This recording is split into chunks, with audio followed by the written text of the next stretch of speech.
अगर किसी से पूछा जाए कि क्या आप बुरे हैं या क्या आप पापी हैं, तो कोई भी हाँ नहीं बोलेगा। कोई भी नहीं कहेगा कि हाँ, मैं एक बुरा इंसान हूँ या हाँ, मैं एक पापी हूँ। हम में से कोई भी बुरा जानते बूझते करना चाहता नहीं है। कोई भी पाप का भागीदार नहीं होना चाहता। लेकिन फिर भी दुनिया में अगर हम आसपास देखेंगे, ये जो सारी बुराई है, ये जो बेइंतहा पाप हैं, ये सारे पाप आए कहाँ से? दुनिया में इतनी बुराई आई कहाँ से? अगर सब ही अच्छे होना चाहते हैं, सब ही भले होने का दावा करते हैं, तो ये बुराई कर कौन रहा है? ये सारे ये बड़ा पाप का एक भंडार खड़ा कैसे हुआ?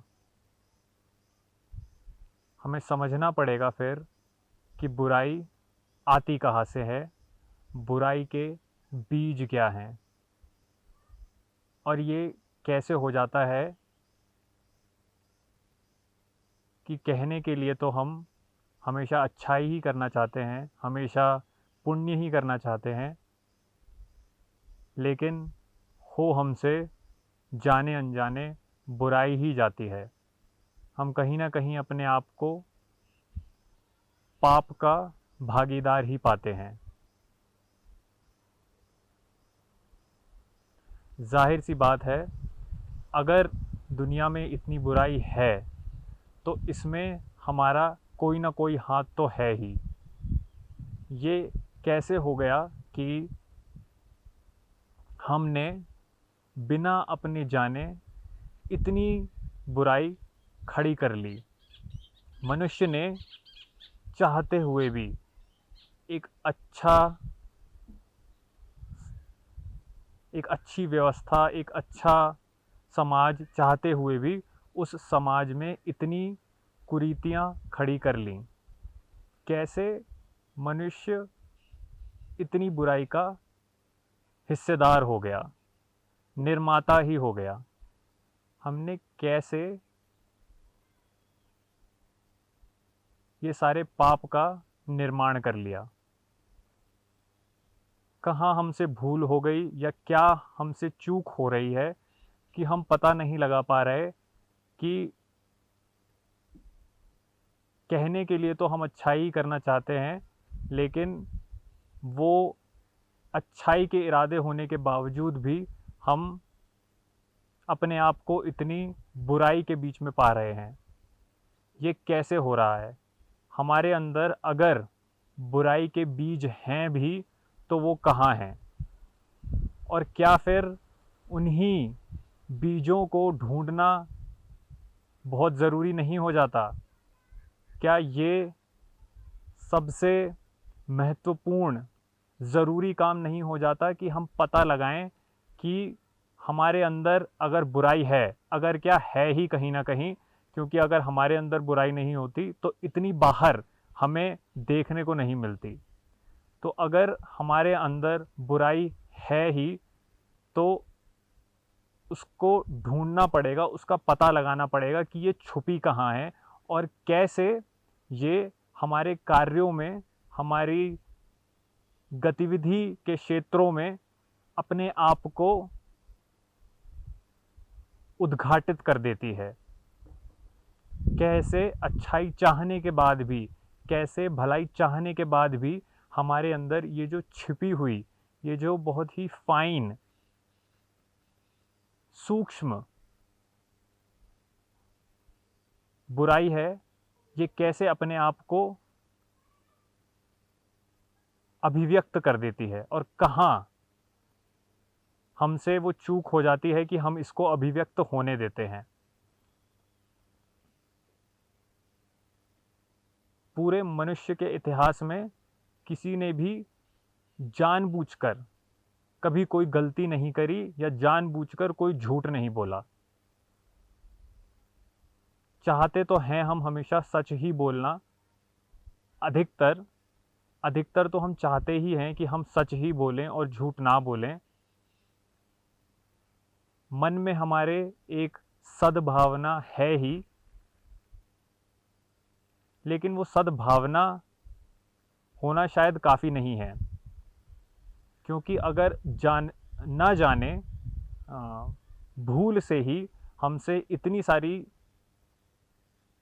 गलतियाँ, झूठ, हम बड़ी-बड़ी गलतियाँ कर लेते हैं धोखे से, तो ये धोखा हो कैसे जा रहा है?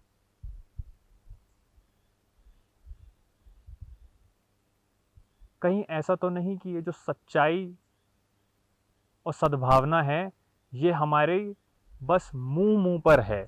ये कुछ बहुत ही सतही है, जिसमें हम अपनी एक मान्यता स्थापित करे बैठे हैं, और इस अच्छी और सद्भावना वाली सतह के नीचे है एक बहुत ही बड़ी बुराई और पाप का पिटारा, जिससे हम वाकिफ़ नहीं हैं, जिससे हम परिचित नहीं हैं, जिसका हमें आभास ही नहीं है, हमें मालूम ही नहीं है कि इतना सारा झूठ भी हमारे अंदर शायद भरा हो सकता है। हर इंसान अनजाने में हमेशा झूठ, गलती, बुराई ही क्यों कर बैठता है? हम पाएंगे कि हम करने क्या ऐसा होता है क्या कि हम चाहते हैं बुराई करना और हमसे गलती से अच्छाई हो जाती है? ऐसा तो हमने कभी नहीं देखा कि हम चल रहे हैं किसी बुरे लक्ष्य की ओर, हम चाह रहे हैं किसी का बुरा करना, और हम पा रहे हैं कि हमसे उससे गलती से अच्छा हो गया, हमने उसका भला कर दिया। ऐसा तो कभी नहीं होता। और अगर ऐसा होता है तो कहीं ना कहीं इसका मतलब यही है कि ऊपरी सतह हमारी भले ही बुराई की होगी, हम विचार के तौर पर सोच रहे होंगे कि हम इसका बुरा करेंगे, लेकिन अंदर हम कहीं ना कहीं इतने सच्चे हैं, हमारे अंदर कहीं ना कहीं इतनी भलाई है कि वो भलाई ना चाहते हुए भी व्यक्त हो जाती है। तो इसका विपरीत फिर हमारे लिए सच है, क्योंकि ऐसा तो होता नहीं है कि हम गलती से किसी की अच्छाई कर देते हैं, कि हम गलती से किसी का भला कर देते हैं। हम अधिकतर गलती से ही किसी का बुरा करते हैं, गलती से ही किसी से झूठ बोल जाते हैं बिना जाने। तो इसका मतलब यही है कि भले ही हम विचार के तल पर अपने आप को समझा लें, शाब्दिक तौर पर अपने आप को समझा लें कि हम बुराई करना चाह रहे हैं, हम अच्छाई करना चाह रहे हैं, कि हम किसी का भला चाह रहे हैं, लेकिन हमारे अंदर इतना झूठ भरा है, इतनी बुराई भरी है। सुनने में भले ही अच्छा ना लगता हो, लेकिन कहीं ना कहीं ये शायद तथ्य ही है कि हमारे अंदर इतनी बुराई भरी है कि चाहते हुए भी, कि ना चाहते हुए भी किसी का बुरा करना हमसे बुरा हो ही जाता है। हम झूठ बोल ही देते हैं। ऐसे में ये जो गहरी सतह है, जो विचार के नीचे की जो सतह है, जिसके नीचे बुराई छिपी हुई है, जिसके नीचे झूठ छुपा हुआ है हमारा सारा, हमें इस सतह के नीचे थोड़ी जांच पड़ताल, थोड़ी खोजबीन करनी होगी।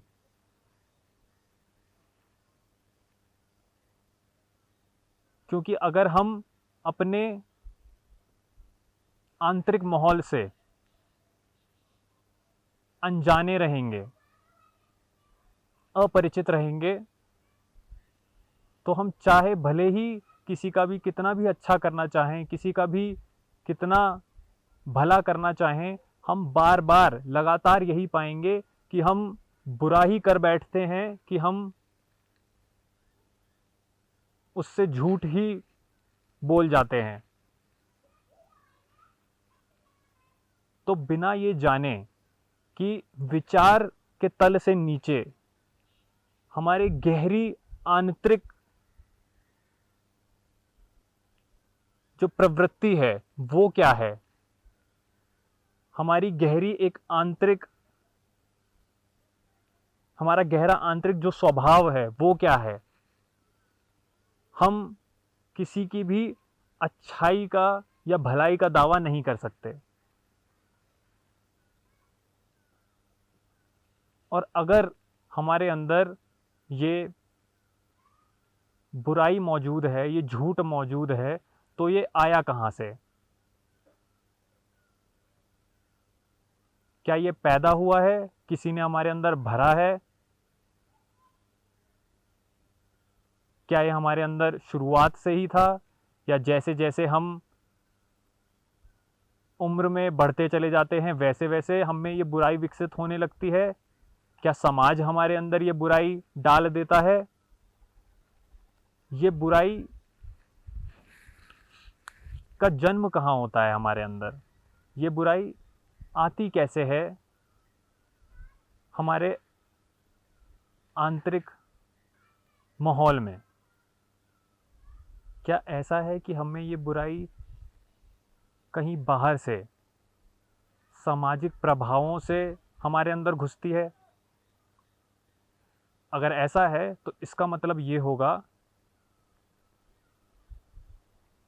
कि बचपन से ही, जब से हम पैदा ही होते हैं, हम बड़े स्वच्छ होते हैं और हमें बाहरी रूप से गंदा करा जाता है। क्या ऐसा है? क्या एक बच्चा अपने आप में बहुत ही सच्चा और अच्छाई का पारखी होता है? क्या ऐसा है? क्या एक बच्चे के अंदर नेचुरली ही, स्वाभाविक रूप से ही एक भलाई होती है, एक पुण्यता होती है उसके अंदर? क्या ऐसा है? अगर हम ध्यान से बच्चों की ओर भी देखेंगे तो हम पाएंगे ये शायद पूरी तरीके से सच नहीं है, क्योंकि एक बच्चा भी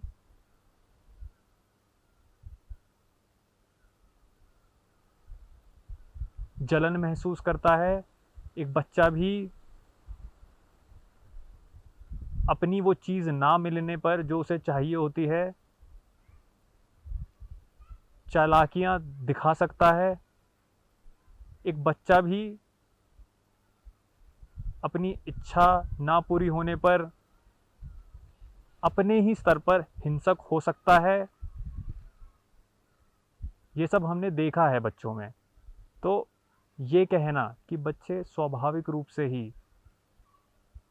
एकदम सुधरे हुए होते हैं, एकदम भले होते हैं, उनमें एक अच्छाई की स्थापना नेचुरली ही होती है,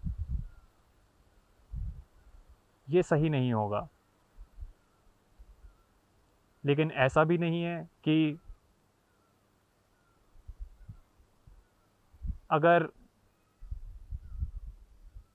कोई, हम जन्म से ही अपने अंदर जलन की भावना, हल हिंसा, ये सब लेकर पैदा हो रहे हैं, तो समाज इसमें किसी भी तरीके का कोई योगदान नहीं देता। समाज का भी अपना एक सीमित योगदान तो होता ही है। हमारी इस भरी हुई बुराई के घड़े में अपना हिस्सा डालना। अगर हम ये बोल देंगे कि समाज का कोई प्रभाव नहीं होता हमारे ऊपर, तो ये भी ठीक नहीं होता, तो ये भी ठीक नहीं होगा।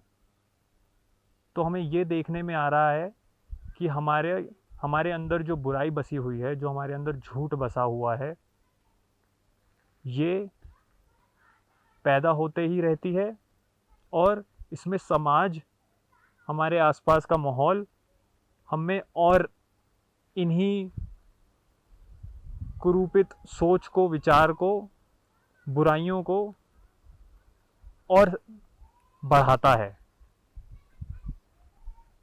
तो मनुष्य को हम पाते हैं कि उसी की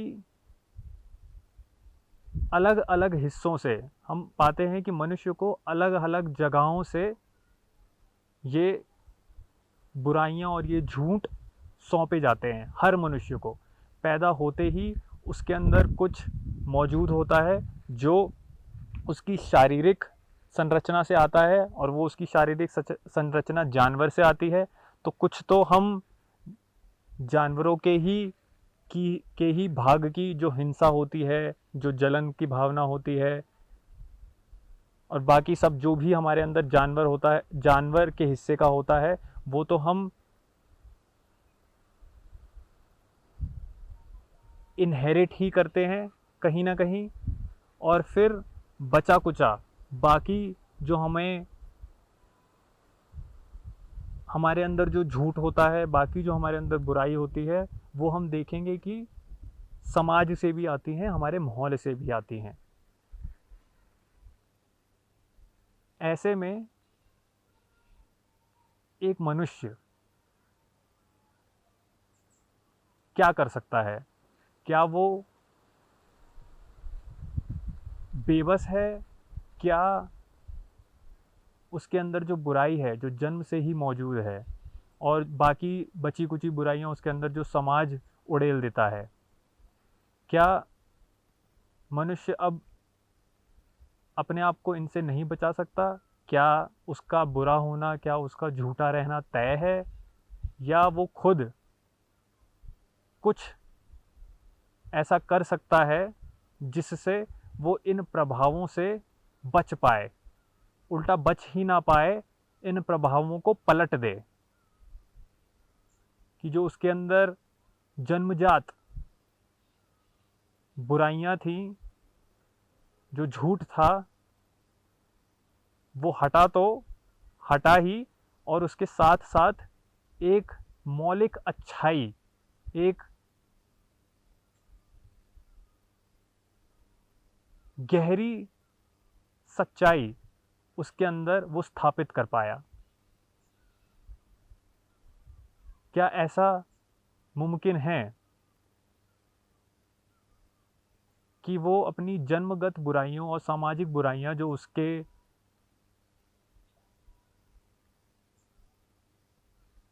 मन में भरी जाती हैं, उनसे तो बचा ही ले अपने आप को, और पूरा ये जो बहाव है वो उल्टी दिशा में पलट दे, कि वो इन सब से अपने आप को छुटा ले, और इन सब से अपने आप को छुटाने से ही वो अपने अंदर सच्चाई की, अच्छाई की, एक पुण्यता की स्थापना कर ले जाता है।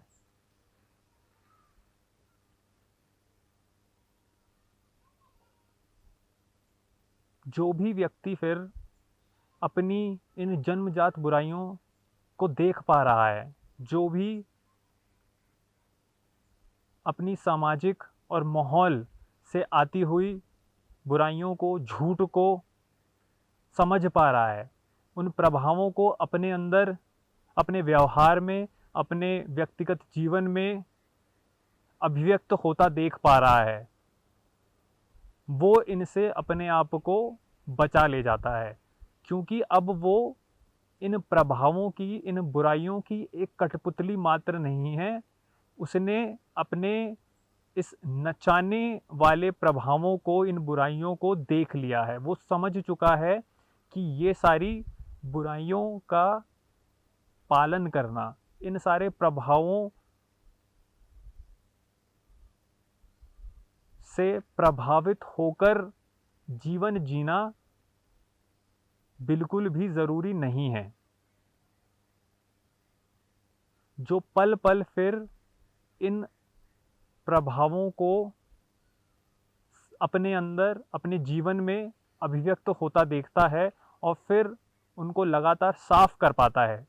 कहीं ना कहीं उसका देखना ही इन प्रभावों का साफ करना है, इन प्रभावों की चपेट से अपने आप को छुड़ा लेना है। तो जैसे ही उसको इन प्रभावों का ज्ञान होता है, उसे अपनी ये जन्मजात जो जानवर के शरीर से आ रही हिंसा, जलन और क्रूरता का भाव है, ये दिखता है, तो वो अपने आप को इनसे साफ कर पाता है, इनसे अलग कर पाता है। ये आंतरिक श्रम जिसमें निहित है अपनी जन्मजात बुराइयों को समझना, अपने सामाजिक और माहौल के झूठों को जानना, ये आंतरिक श्रम फिर हर मनुष्य की जिम्मेदारी है अपने जीवन में करने की। जो भी मनुष्य इस जिम्मेदारी से अपने आप को बचा रहा है वो फिर यही पाएगा कि वो कितने भी अच्छे होने के दावे कर ले, वो कितना ही भला आदमी होने विश्वास दिलाए, उसके अंदर जो गड़ी हुई, जो डायल्ड इन, जो मैन्युफैक्चर्ड बुराई है वो उससे पीछा नहीं छुड़ा सकता। तो उसके इरादे और उसके विचार एक जगह पर हैं और उसका भीतरी आंतरिक मौलिक स्वभाव जो झूठ का है, जो बुराई पर आधारित है, वो उससे वही कराएगा जो उसे कराना है, जिसका नतीजा होगा पाप और दुष्टता, एक बाहरी एक क्रूरता। उसके अच्छे कर्मों में भी हमें ये देखने को मिलेगा कि एक क्रूरता निहित है और वो अनजाने में ही होगी, वो जानबूझकर नहीं होगी। वो भले ही अपने अंदर से ये दावा करे कि नहीं, मैं अपनी पूरी समझ से एक अच्छा काम करने निकल रहा हूँ, अगर उसने अपनी ये आंतरिक जन्मजात और सामाजिक बुराइयों के तत्वों को नहीं पहचाना है तो वो पाएगा वो अपने अच्छे कर्मों में भी पाप ही कर बैठता है। वो अपने सच्चाई के रास्ते निकलने पर के पहले कदम में ही झूठ बोल देता है और वो ज़िंदगी भर ये समझ ही नहीं पाएगा कि ये हो कैसे रहा है, कि वो चाहता तो अच्छा करना था, वो चाहता तो भला था, वो चाहता तो हमेशा सच बोलना था, लेकिन वो पाता है कि वो मजबूर होके झूठ बोल देता है। वो पाता है कि वो जाने अनजाने बुराई कर बैठता है, पाप का भागीदार हो जाता है। वो हमेशा फिर एक कन्फ्यूजन में ही रहेगा। वो ये जान ही नहीं पाएगा, वो ये समझ ही नहीं पाएगा कि ये उसके साथ क्यों हो रहा है। जो भी इंसान ये दावा करता है कि सच्चाई तो मन में होती है, कि भलाई तो कर्म की बात है, कि हम ऊपरी ऊपरी तौर से अच्छे कर्म हमेशा कर सकते हैं, जो भी इंसान हमें ऐसी बातें करते हुए दिख रहा है, उससे फिर यही साफ होता है कि उसको समझ ही नहीं है कि हमारे कर्म हमारी भीतरी स्वभाव से निकलते हैं, हमारी आंतरिक प्रवृत्तियों से निकलते हैं। और अगर वो उनसे अनजान है, वो उनसे अनभिज्ञ है, तो वो कर ले कितनी भी कोशिशें अपने मन में सच्चाई रखने की, अपने विचारों में भलाई रखने की, वो करेगा तो वही जो उसकी प्रवृत्ति होगी। अच्छाई और भलाई फिर हमें समझना होगा कि एक ऊपरी मन में मान लेने की, विचारों में रख लेने की बात नहीं हो सकती।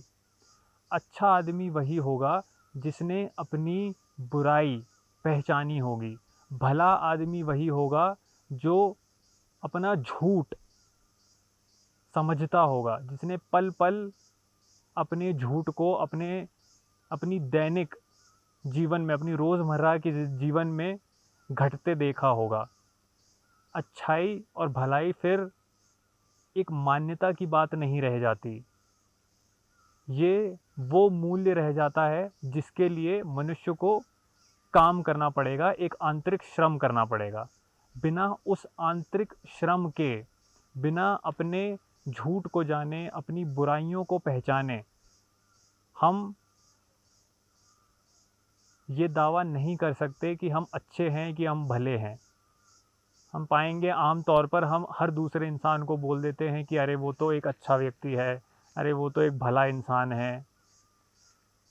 ये जो हमारी भलाई और अच्छाई की परिभाषा है, ये बहुत ही ऊपरी है, व्यवहारिक तल पर है। व्यवहार के तल पर जब भी कोई आराम से बात करेगा, शालीनता से बात करेगा, एक अदब से बात करेगा, हम उसको बोल देंगे कि अरे ये तो एक भला व्यक्ति है, ये तो एक अच्छा व्यक्ति है। जो भी अपने मुंह पर एक मुस्कान चिपका कर बात करेगा, हम बोल देंगे ये देखो ये तो कितना अच्छा इंसान है। अच्छाई का, भलाई का ऊपरी व्यवहार से एक एक्सक्लूसिव रिश्ता हो ऐसा ज़रूरी नहीं है। हर व्यक्ति जो विनम्र है, जो आराम से बात कर रहा है, जो एक मुंह पे मुस्कान लिए हमेशा रहता है, वो ज़रूरी नहीं है कि वो व्यक्ति आंतरिक तौर पर, भीतरी तौर पर वाकई में अच्छा हो, वाकई में भला हो।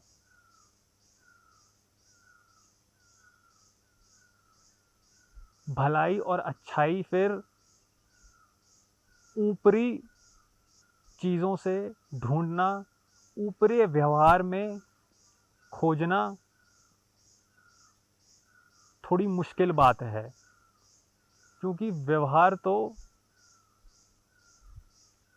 सतही होता है और एक तरीके का अभिनय होता है जो कोई भी कर सकता है। अच्छाई अभिनय नहीं है, भलाई कोई सतही बात नहीं हो सकती।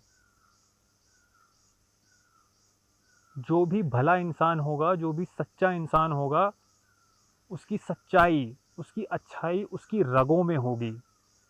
वो बुरा करना चाहेगा भी तो हम पाएंगे कि वो अच्छा ही कर बैठता है। वो चाह कर भी हम पाएंगे कि बुरा नहीं कर पाएगा,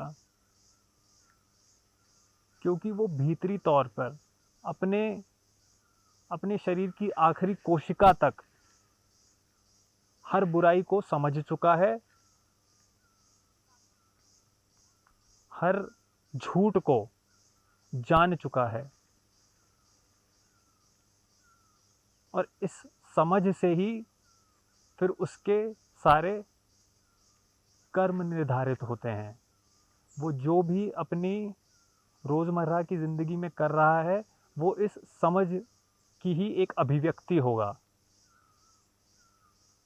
और इसी अनुपात में जो तथाकथित अच्छा इंसान है, जो तथाकथित भला इंसान है,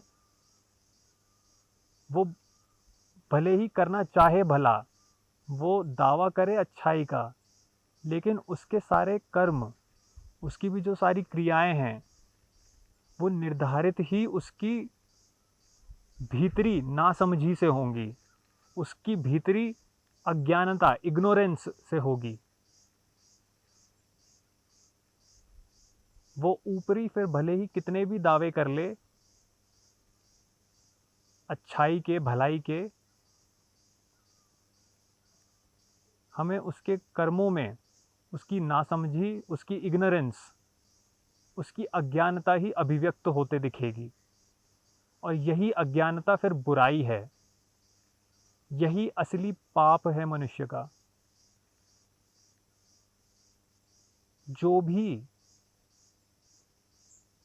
इंसान अपनी भीतरी स्वाभाविक, स्वाभाविक इसीलिए क्योंकि ये पैदा होने से ही हमारे साथ रहती है और फिर समाज में उसको और बढ़ा देता है।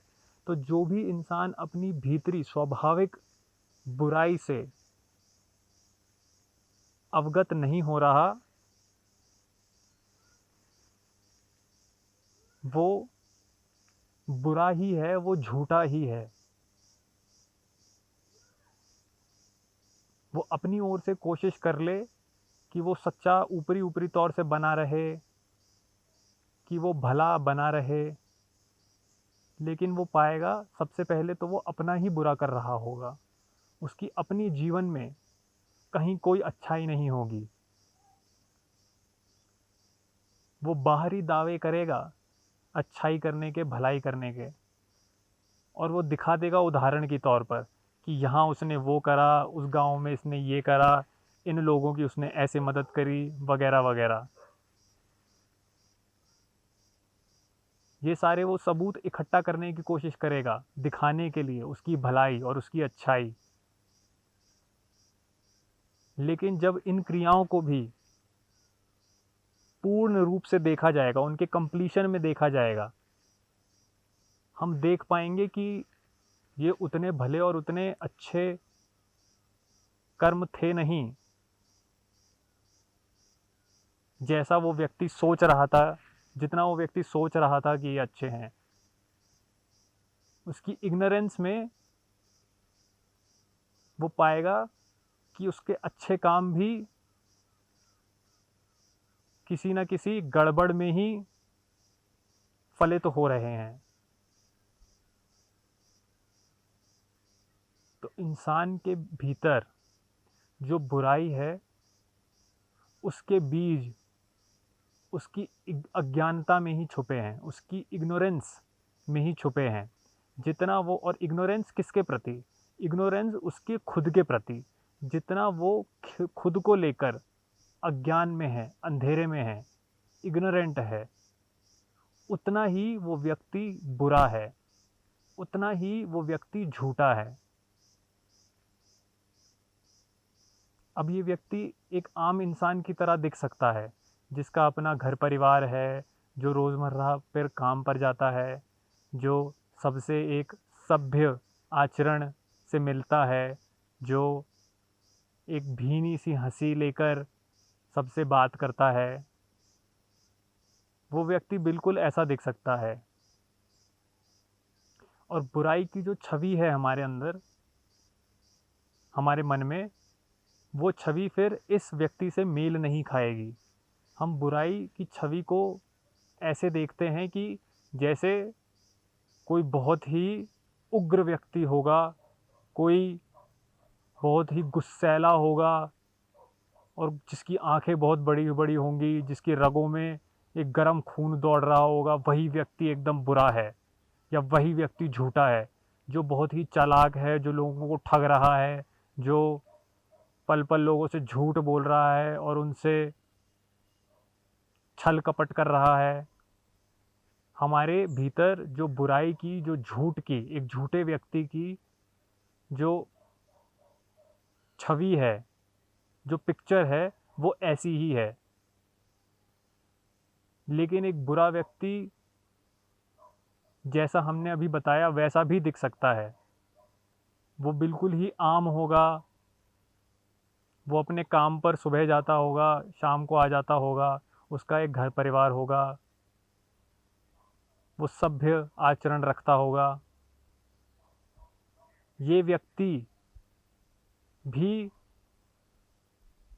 ये व्यक्ति भी बहुत बुरा हो सकता है अगर इसे अगर ये अपने प्रति ही अंधेरे में है, अपनी ही अज्ञानता में है। और हम पाएंगे कि आम समाज का, और हम पाएंगे कि हर व्यक्ति, जो एक आम व्यक्ति है, वो इसी तरीके का है। और इसीलिए फिर हमें इतना आश्चर्य नहीं होना चाहिए कि हम ज़्यादा अपनी दुनिया में बुराई ही देखते हैं, पाप ही देखते हैं। क्योंकि कोई भी इंसान वाकई में अच्छा क्या है, वाकई में भलाई क्या होती है, इसके प्रति एक गहरी रुचि नहीं रखता। वो ऊपरी ऊपरी तौर से दिखना चाहता है अच्छा, भला, लेकिन उसके अंदर बुराई क्या है और कहाँ है, उसके अंदर पाप के बीज कहाँ हैं, अगर वो ये नहीं जान रहा, अगर वो अपने अंदर का झूठ नहीं समझ रहा, तो हमारे पास वही समाज होगा जैसा अभी है, जिसमें अच्छाई की कोई जगह नहीं है, जिसमें सच्ची भलाई गायब है, और जिसमें बस हमारी अज्ञानता से निकला हुआ तथाकथित अच्छा और तथाकथित बुरा कर्म मौजूद है। जितनी हम अपने आसपास बुराई देख रहे हैं, जितने हम अपने आसपास पाप देख रहे हैं, इसका मतलब यही है कि हर व्यक्ति के भीतर उसकी बुराई और उसका झूठ जिंदा है, और जिंदा ही नहीं फल फूल रहा है, क्योंकि उस व्यक्ति की अपने अंदर बैठे बसे झूठ और बुराई के प्रति कोई नज़र ही नहीं है। वो खुद को तो मानकर ही चलता है कि वो एक अच्छा आदमी है, एक भला इंसान है। ये मान्यता ही फिर हमारी दुनिया में बड़ी से बड़ी बुराई और पाप का कारण है।